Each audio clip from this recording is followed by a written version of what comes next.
देखिएगा बेटा, अब हम यहाँ से डिस्कस करेंगे कैलकुलेशन ऑफ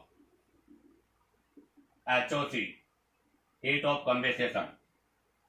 अगर हीट ऑफ कंडेंसेशन की कैलकुलेशन की बात करें तो फर्स्ट हो जाएगा बेटा according to number of carbon atom, carbon atom के अकॉर्डिंग।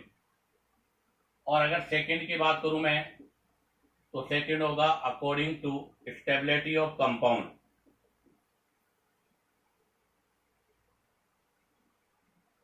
तो फर्स्ट हो गया according to number of carbon atom, second हो गया according to stability of compound. अब आप देखिएगा according to number of carbon में मैं बात करूं तो HOC is directly proportional to number of carbon atom. ध्यान रखना बेटा, सिमिलर टू HOH, जहां पर हम पाई बॉन्ड के बारे में डिस्कस कर रहे थे। तो HOC is directly proportional to number of carbon atom.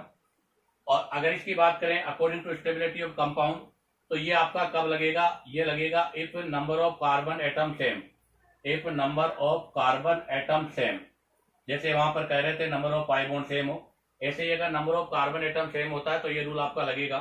अगर हम यहां से बात करें तो HOC indirectly proportional to stability of compound, stability of compound, stability of compound. या अगर वो एल्कीन होगी तो हम बोलेंगे नंबर ऑफ अल्फा हाइड्रोजन। या हम ऐसे भी कह सकते हैं बेटा कि HOC is directly proportional to ring strength, is directly proportional to ring strength. ये आपके साइक्लो कंपाउंड्स के अंदर अप्लाई होगा, क्योंकि आपको पता है कि जिसका रिंग स्ट्रेंथ, हमें पता होना चाहिए क्या कि बेटा जिस कंपाउंड का रिंग स्ट्रेन मोर होता है उसकी स्टेबिलिटी लेस होती है, तो उसकी रिएक्टिविटी मोर होगी, तो बेटा वहां पर HOC की वैल्यू भी क्या होगी, हाई होगी। तो हम according to number of carbon atom, second according to stability of compound. अब आप देखो according to stability of compound में बात करें तो सबसे पहला आपका आता है इसके अंदर। तो यहां से मैं कुछ पॉइंट्स के बारे में डिस्कस कर दूं। पहला एल्केन, आपको एल्केन की स्टेबिलिटी के बारे में पता होना चाहिए। तो बेटा स्टेबिलिटी ऑफ एल्केन की अगर हम बात करें तो is directly proportional to branching होती है, अर्थात एल्कीन की स्टेबिलिटी ब्रांचिंग के डायरेक्टली प्रोपोर्शनल है।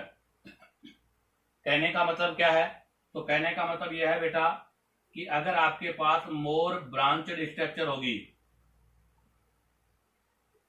अगर आपके पास मोर ब्रांचड स्ट्रक्चर होगी तो बेटा वो मोर कॉम्पैक्ट होगी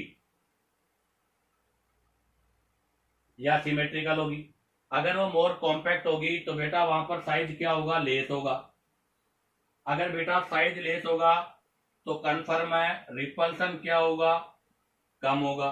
और अगर रिपल्सन कम होगा तो डेफिनेट है स्टेबिलिटी क्या होगी, मोर होगी। तो ध्यान रखना, अगर स्टेबिलिटी ऑफ एल्केन की अगर हम बात करें